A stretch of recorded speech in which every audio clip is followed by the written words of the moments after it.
Hello cinema cultists, this is the real king of cinema, Justin Morales, with another video ranking the films of a major cult film franchise.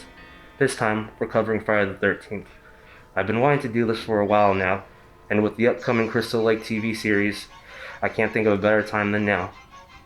So if you follow my videos, you know the Friday the 13th series comes up pretty often. I love them. I discovered them at a young age. It was like a rite of passage watching these movies. You were the cool kid in grade school if you sat through a Jason movie. Now, while I don't feel these films hit the high points of, say, the Halloween franchise or even the Nightmare on Elm Street films, I also feel like it doesn't hit their low points either. There's really not an entry that I have too strong of a dislike of. Also, this time I'm doing the entire series, not just the sequels. Why? Because I don't think the first one is necessarily the best one. So where does it fit in my list? Let's get started with Number 12. Jason X. Jason X is where the franchise jumped the shark by going into space, just as Hellraiser and Leprechaun had done before. The whole series has a cheese factor to it, but this one really pushes it. Outer space can be scary.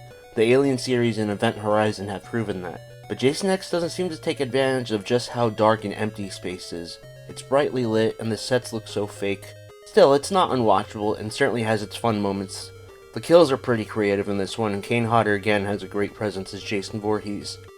There's also a cool cameo from filmmaker David Cronenberg, and, there's robot boobs. But yeah, this is easily the weakest entry for me. Number 11. Jason Goes to Hell, The Final Friday. Jason Goes to Hell is, to me, the dumb fun entry. Jason Voorhees, as we know him, is barely in the film. After he gets blown to bits at the beginning of the movie, his spirit hypnotizes a coroner to eat his heart in order to possess his body, and throughout the film, he takes on the form of this demonic gremlin-looking thing that moves into different hosts. Yeah, it's bizarre. Lots of goofy moments for sure, and your mileage may vary, but it's certainly not boring. The film also establishes a possible connection to the Evil Dead universe, which was followed up as a comic book series, and there's a cool stinger at the end that sets up the events of Freddy vs. Jason, which took many years to actually produce. Number 10. Friday the 13th, the 2009 reboot. It's kind of difficult to call this movie a remake of Friday the 13th, as only the first few minutes recreate the ending of the original film, and the rest of the film tells a new story, taking plot elements from several earlier films in the series. After launching Jason to Space, Hell, and Elm Street, this film did away with the supernatural elements from the later films and brought Jason back to Crystal Lake. This was part of a string of Michael Bay-produced horror remakes, which started with the Texas Chainsaw Massacre. And while this doesn't stand as one of the better horror remakes, I do really enjoy it. It's a great looking film with excellent effects. Some of the new characters do leave much to be desired, and the sex scenes are definitely overly gratuitous, especially in the director's cut. Still, when this was released, I remember being excited that the Friday the 13th series had been revived and that there would be more films to follow. Unfortunately, as of the making of this video, there hasn't been a sequel film due to legal issues, as CJ Graham had told me in our interview. Number 9. Friday the 13th, Part 5, A New Beginning. Part 5 is actually a pretty bold movie that's aged well. Due to Jason's death in the fourth film, he only appears as a specter here to our traumatized hero, Tommy Jarvis, and a copycat killer takes over. This may have turned Jason fans off, but his presence is felt throughout the story. This film deals with some pretty heavy themes for a slasher film, such as mental illness and the effects of trauma and grief, and it's got some of the most disturbing kills in the whole series. Definitely don't skip it during your Friday the 13th marathons. Number 8. Friday the 13th Part 8, Jason Takes Manhattan. Jason Takes Manhattan seems to simultaneously be one of the more memorable entries in the franchise, as well as one of the most hated. One of the most common criticisms is that the title is misleading, as most of the film takes place on a cruise ship with only a few scenes at the end taking place in Manhattan. I have to say though, I love the stuff on the ship. It creates a great sense of isolation. These people are stuck in the middle of the ocean with Jason. Wait, ocean? I'm trying to figure this out. Is the ship leaving from Crystal Lake, or is that supposed to be the Hudson River? Oh well, whatever. Jason looks badass and there's some funny moments. Number 7. Friday the 13th, Part 3, 3D. Part 3 is an important entry. It introduced us to Jason's now iconic goalie mask.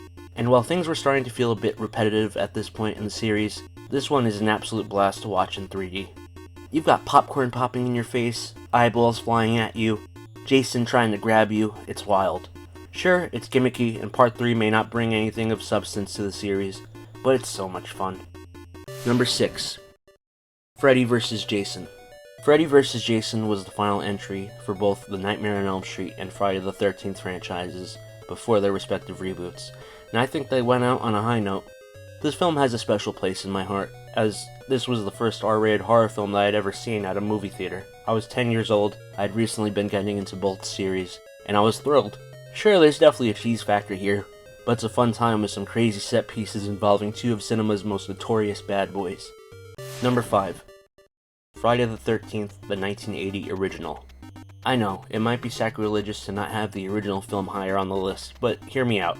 I do absolutely love this film, and I acknowledge its importance to the horror genre. However, it is imperfect. For one, it's set up as a sort of whodunit type of murder mystery, but without any real suspects until the end of the film. Part 5 actually deals with that a little bit better. Second, I think Jason is the better villain.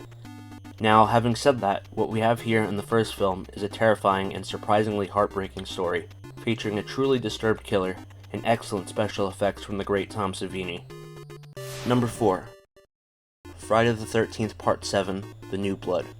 This film continues the supernatural turn that Part 6 gave us, pitting Jason against a girl with telekinesis. This was also Kane Hodder's debut as Jason Voorhees, and it's usually considered his best outing as the character. He brought a sort of ruthless rage to Jason that hadn't been seen before, and really hasn't been seen since. The late John Carl Buechler was working double duty here, directing and working his special effects magic. This is by far the most disgusting Jason has ever looked. Unfortunately, a lot of the best gore effects were cut out of the final cut of the film, surviving only as low-quality videotape transfers that can be seen as part of the Blu-ray's bonus features. The MPAA and the Friday the 13th series did not have a great relationship, and this film was probably the most censored out of all of them. Nevertheless, Part 7 is a popular film among slasher fans. Number 3. Friday the 13th Part 2. Here we are, the film that introduced us to Jason as we know him today, the psychopathic serial killer. Well, without the hockey mask. In this film, Jason avenges his mother's death and continues her killing spree at another camp by Crystal Lake. I love how the legend of Jason Voorhees is told as a campfire story to a bunch of disbelieving counselors, only for them to discover the horrible reality as they're killed one by one.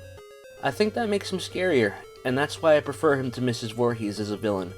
Now, apparently Victor Miller, who wrote the first film and created Jason, has refused to watch any of the sequels and never supported the idea of making Jason a villain. Of course, he's entitled to that opinion, but obviously, I strongly disagree. Number 2. Friday the 13th Part 4, The Final Chapter. Okay, obviously this ended up not being the final chapter, but it did bring an end to the Voorhees family's initial massacre, and in the series timeline, it did kill off Jason for several years.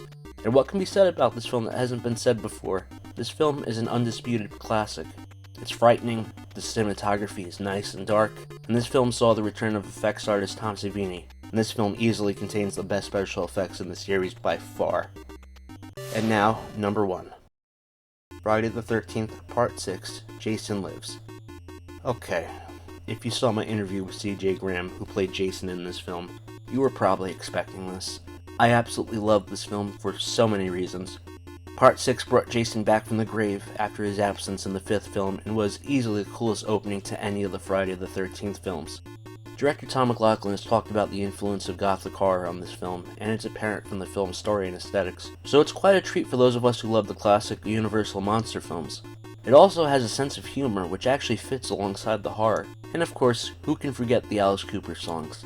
Some horror buffs may lament the lack of nudity and the slightly decreased amount of gore compared to the rest of the films, but this is easily the best written and most visually appealing Friday the 13th film, and it has become one of my all-time favorite slasher films.